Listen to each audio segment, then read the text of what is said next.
Hello there, guys, and welcome back to Bright Founders Talk from Temi, an international software development company that designs, builds, and delivers software for sustainable businesses and promising startups. Today, guys, we've got a new guest with us, Paul Anthony Claxton, Managing General Partner of Q1 Velocity. Paul, let's start. What I'd like to do before we get started, just to get to know the person behind the machine, basically. Tell me and the audience maybe one bit of information, a fact, which not many people know about you, Paul, but is quite significant to who you are and who you are as a leader. I think I'll delve into my childhood. So I actually grew up as a Jehovah's Witness until I was 14 years old, and then my family switched over to being Catholic. So growing up, the first 14 years of my life, not celebrating Christmases, birthdays, it was a different experience. And I think that is, probably a large part of still who I am now, even though I've been a Catholic for,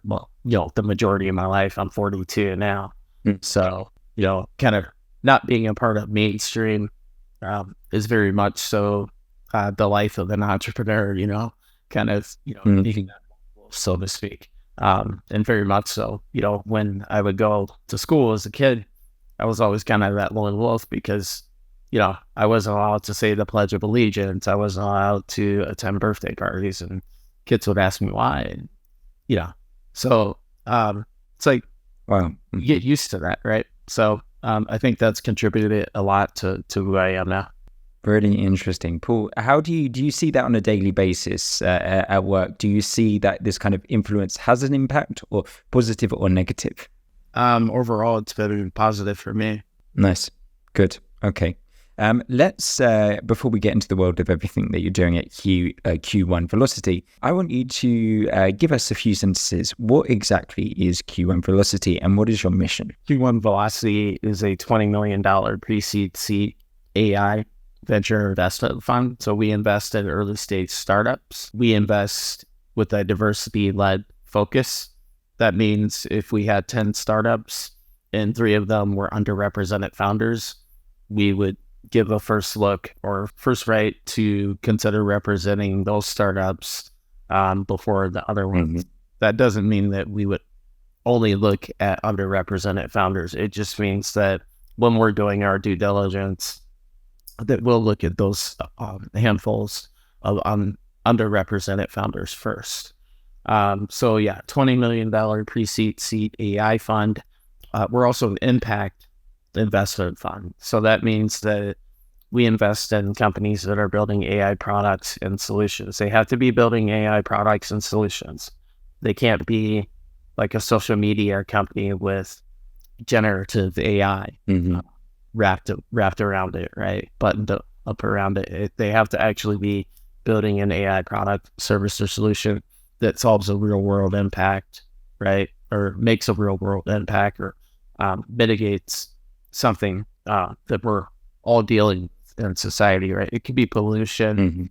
Mm-hmm. It could be, diseases, cancers, diseases, poverty, things like that. So that's kind of where and how we invest. Nice. Tell me a little bit more about that journey from the beginning, because as I know, it's quite a early startup and not been going for long, almost 1 year, I believe. So correct me if I'm wrong with my statistics there, and just tell me, how has this kind of the beginning phase of your startup been? Has it been a roller coaster, or has it been kind of smooth sailing? So you mean being a venture capitalist? Yeah, exactly.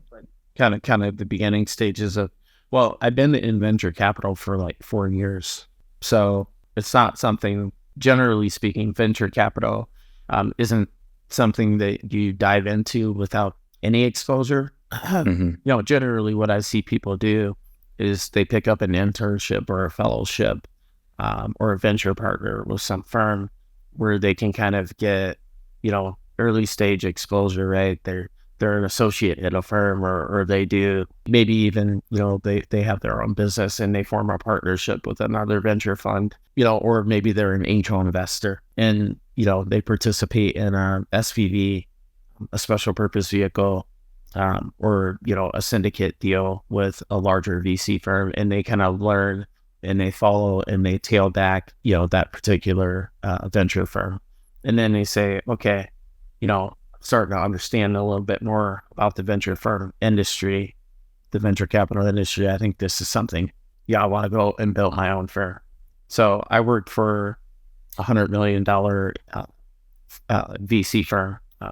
So when I say $100 million, means we had $100 million in assets under management. So I worked for them for about 3 years, right?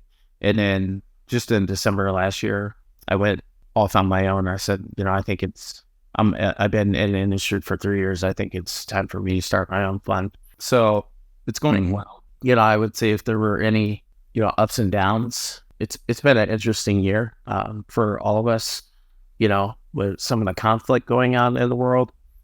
We have the elections coming up. We've just had an explosion of AI, right, across the market. And then, just it's a volatile market, but it's also a bit of a hesitant market given the banking industry and where that's at. So there's a lot going on right now. And it can be tough if you're a startup founder to raise capital, in an environment like this. Mm-hmm. And I think it can be even tougher for a venture firm because, we're raising capital not just for one company, we're raising capital for our portfolio. But I mean, ultimately, at the end of the day, whether you're raising in a bear market or a bull market, it all boils down to, how you're emotionally connecting with your audience and the story that you're bringing to the table, who you are as a person and as a firm. Who you are as a person makes you who you are as a firm. And then ultimately the problem that you're solving, is the problem that important enough that you're trying to address. So, and I think we've covered all those bases. Absolutely. Paul, your background in entrepreneurship and venture capital highlights your expertise in bootstrapping companies. But how does this experience influence your approach to kind of early stage AI investing with Q1 Velocity? Very good question. Well, I was a Marine. So, being a Marine, we are very mission focused. So, you can, if you compare how a Marine thinks to how someone that's never been in the Marines or the military for that matter. So compare how a Marine thinks to just a civilian, right? And so the difference is the mission, right? In the corporate sector, in the private sector, generally speaking, your personal life comes first. Your work is a part of that personal life, say from 9 to 5, but ultimately your personal life comes first. On the Marine Corps, the mission comes first, your personal life comes second. And as a Marine, I take that mentality to the work that I do, right? So I don't believe really in work-life balance. I believe that work-life balance happens when you've accomplished what you need to do in order to live the life that you want, right? If I need to take a vacation, ultimately I'm not accomplishing what I need to do in my work, then I'm not really going to get the the most satisfaction out of my vacation, right? So I'm not really getting that work-life balance from a mental and emotional standpoint, maybe from a physical standpoint, but not from a mental and emotional standpoint. I'm not truly, getting the efficiency out of my personal life because I'm not getting it, I'm not getting it from the work side of my life, which enables me to live the personal side of my life, if that makes sense. So, I bring a sense of mission accomplishment to the table. The other thing is a Marine, we are taught to do more with less. So I've always said, you could parachute me into the middle of Antarctica with nothing, right? And I'm going to figure out how to build a company. And that's what I've been doing for the past 7 or 8 years. I've been building companies. Actually, I built my first firm to revenue from broke. Literally, I was a project manager making $120,000 a year, and the company laid me off, and I was out of work for about 6 or 7 months, and just living off my savings, paying my rent, and finally, my bank account was kind of getting to the the 4 digits, So I'm like, I asked my brother, like, hey, could you fly me out to LA from Minneapolis? And could I sleep on your sofa, and just to get back on my feet? And so there I am sleeping on my brother's sofa. And, I'm, the other thing is like, I'm mission, right? So I'm solution oriented. So I'm like, okay, how do I get myself out of the situation? Welfare. I've never been on welfare or unemployment. That's not the answer for me. But the answer for me is, what can I personally do to get myself out of the situation? And, have a sales background too. So I started cold calling. I landed my first client, and my first client in my business before I incorporated was only paying me $1,000 a month. I turned that client into revenue for my business of over $20,000 a month within 3 months. So I literally built the business from broke. I incorporated the business, and so what I'm saying is, Marine, we're taught to do more with less, right? We're amphibious, we're reconnaissance kind of based, we're resource based, resourceful based, or resourceful minded. And I think, I bring that to entrepreneurship. And so, building companies for the last 7 years, I've lived in, right now I'm in the UK, but I'm based in Los Angeles. I've lived all over the world. I've got clients all over the world. And, just bringing kind of that mindset of, opportunity, of possibilities that can turn into opportunities, allows one to build a company, be in the right mindset to build a company, right? And so as a venture capitalist, that's one thing that I offer to founders is my experiences. So hopefully that answers your question. With this kind of mindset as well, are there any kind of negatives in always being a Marine, transforming it into the entrepreneurial world? There's obviously handfuls of positives, but do you see there any negatives? Being a Marine is like, it's almost kind of like, how do I explain this? You're a bit of an anomaly and a negative at the same time, right? But it can kind of, so when I left the Marine Corps in 2010, I had to transition myself out, right? Like I joined the Marines at 18, straight out of high school. And I left the Marines at almost 29 years old. So, it's huge chunk of your life. Mm-hmm.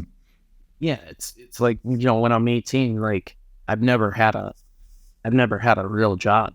I've had summertime jobs, but I've never had a real job. So the first real job that I had for like, the first 10 years of my professional career was as a Marine. I did 4 combat tours, starting with the invasion of Iraq. Over time, that compounds and fortifies a certain kind of mindset. And so when you're leaving the Marine Corps, I think a lot of veterans do struggle with this. They talk about the transition. I had a lot of difficulty, I think, developing my emotional intelligence and understanding that, everyone is not like me and I'm not like everyone else, but just understanding and being empathetic to other people's perspectives, points of view, and that everything isn't always, so black and white, or has to be so, everything isn't necessarily always so ambitious, or doesn't necessarily require an aggressive approach. Sometimes things require a bit of finesse, So, I think being a Marine, I just want to break down walls and, run through things. But, that can kind of be a negative sometimes, because sometimes you need to run through a wall, sometimes you need to run through a brick wall to make things happen. But at the same time, you got to look at, okay, I need to get through this wall, but is the collateral damage of my decisions? So if I've got glass on, that's bound to the wall, well, I don't want to break the glass just to get through the wall. So sometimes what you got to remember is, and what I've learned, to get through some of these negatives, or kind of the cons of, I guess you could say, the pros and cons of my nature, is that a wall is not really a wall. right? It's just a section, right? And so by that, I mean like a wall, it's not something that you can't get around because a wall only extends so high and so down, so far down into the ground or so far to the left and to the right. So you just got to look at it as a section that you can, if you go high enough or far enough to the left or to the right, you can get around it. You don't necessarily have to go through it. Like you can get around it and you can minimize collateral damage. So I would say, if there was any negative, that would be it. And I would also say, I think that, I think one more thing is, mind, body, spirit. I have a sedentary job for the most part. So I'm always in front of my computer. But I will say that, mental endurance is predicated by physical endurance, right? And so, I'm sitting here, I'm not doing any work or I'm not doing any physical work, really looking at a computer all day. But if I don't have the physical endurance, like my mind will start to wane, right? And so I think it's really important.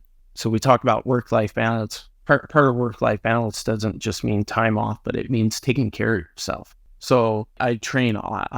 I don't let my work get in the way of my gym, in the way of my workouts and whatnot, because, I have in the past and it's not healthy. And so, I would say that has been a negative that I've had to deal with and that I have properly addressed. That's one of my most favorite answers, which I've got on this show so far. So thank you for that, for sure. Paul, in your pursuit now of a MBA or finance at Harvard University, I'm not sure if you finished it yet. Are you still in the pursuit of it? It's obviously an impressive step, and you've got other education behind you in a completely different sphere. How does this additional education contribute to your role as managing general partner at Q1 Velocity? I believe there's two types of education, right? There's structured, which is like in the classroom, right? And then there's on the job or experiential type education, which is it's the experiences that you have, the interactions that you have that teach you things, right? Life is the greatest education, and that's an experience. It's an experience. Life is an experience, and that's what I would call unstructured education. So I'm always educating. I'm always looking to improve myself and just mold myself to where the pace of society is moving, right? Because education's not static, right? I mean, like education changes over time, right? So the things that I learned in school, maybe when I was in high school 25 years ago or whatever, maybe some of those things are a bit outdated, because that was then. That was the late 90s, and this is now, right? And so, like, even if you were to teach history to me back then, I kind of have to know, like, what has happened in the last 20. So history has changed. The history that they're teaching in school today could be a lot different than the history that, so the point is like, you always have to constantly be educating because the world is constantly changing. So that's number one. And then number two is, different. I think education is built around culture too, right? And so I think that's why travel is important and so forth. And then number three is, in the classroom education. So we talk about my MBA at Harvard. A lot of people, I was just talking with someone about this the other day, but a lot of people say, college has become a waste. People say maybe it's become a waste because, well, you go to school and then your expectations are that you're going to get a job. You spent 6 figures on an education.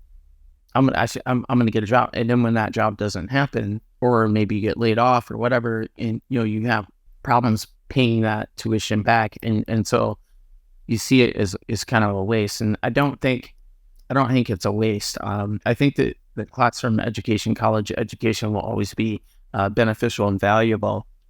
But when it becomes a waste is when you stop learning, right? If you don't use it, when you stop learning. And then you have to remember that, college is a branding exercise.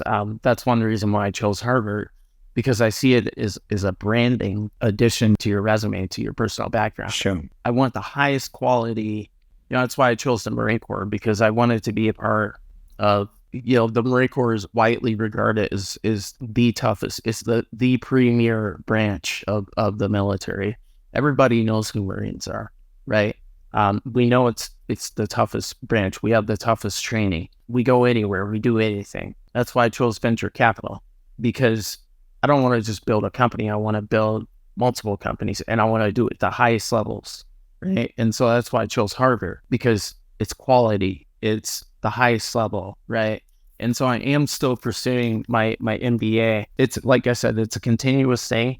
And right now, I would say, over the next few years, I will look to probably have that MBA completed. But it's a lot of work, right? Harvard's no joke. I took classes there. I had a letter grade of B.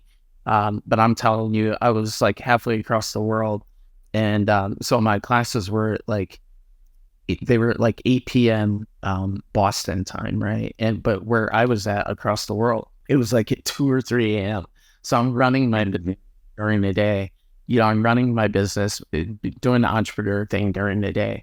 And then at like 2, 3 a.m., I'm doing my classes.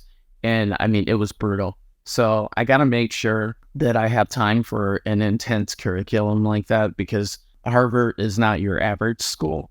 It's not like community college. Their standards are very high, and it's a very intense curriculum. So, but I fully enjoyed it, and I learned a lot during my time attending Harvard, and I look forward to continue my education there. Amazing. And definitely, yeah, at 2 o'clock, I can't imagine myself studying at 2 o'clock in the morning for however long. That's an incredible challenge for sure. Tell me, with regards to next year, obviously you've had a successful year this year. What are your hopes for next year, 2024?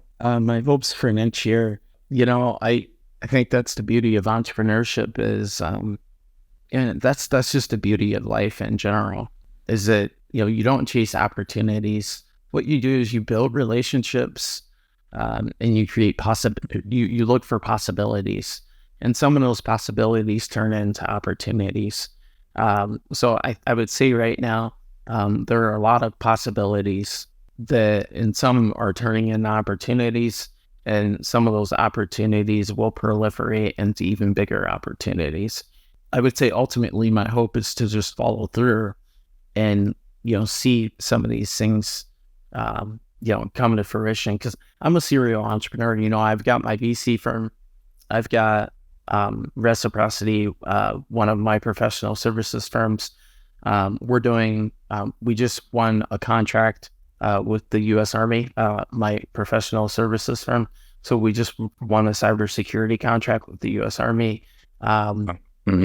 Maybe a couple more cybersecurity contracts, and I just want to grow my businesses and follow those projects through and, just do them to the best of my ability, employ my team to the best of their ability and our ability. And I think, naturally things kind of happen from there. As far as my VC firm, we want to deploy capital into companies that fit our investment thesis and, water those opportunities, seed those opportunities, nurture the founders, nurture the companies, grow and work with the founders, and ultimately just, make a name for ourselves by improving the world and bringing products to the marketplace that can improve the world and advance our society forward. Yeah. And to me, by making a name for ourselves, I mean, like, I'm not talking about like, having like hundreds and thousands of followers or whatever. What I mean is like creating a story. When someone says, like, if we're talking to one of our limited partners, so limited partners are the ones that invest in venture capital firms, right? And then those venture capital firms take that limited partner money and then they go and invest in founders, right? And so when we're, for example, out, having conversations with potential limited partners, and they say, why would we invest or work with your VC firm? And, I just say, well, do you got 5 to 10 minutes where you can just kind of hear my story of the last 20, 23 years, what I've been through and what I've been up against and what I've had to overcome? Can you hear what makes me different and why I'm not like your average entrepreneur, average venture capitalist? it's really pretty cool, so I take a lot of pride in my story and my history, and I'm looking to continue that journey and, just build really cool stories. I'm going to experience setbacks, but ultimately I know that I have the tenacity and the drive to overcome them. And I'm looking forward to the story that creates that. And to me, that's making a name for myself, right? And so, I want to be able to share that story, to include my failures and my successes, because I believe a lot of people, they really only talk about their successes. They don't tell you how they got there. They don't talk about their setbacks and their failures. So, I want to be wholly realistic and be able to share that story with people. And that would be my goal. Amazing. Is to, to be on more platforms like this where I can share that story. I think it's absolutely amazing, Paul. I can honestly tell you, I do a lot of these interviews, and this is my most favorite interview I've had in a very, very long time. Kind of the motivation I think that I needed myself sometimes to hear those things, and to, as you said, to give 5-10 minutes to your backstory has a huge influence even on me and probably the listeners listening to this. So thank you very much for coming on, Paul. It's been great to pick your mind and to listen to everything that you're doing. Yeah, I appreciate you having me. Thank you.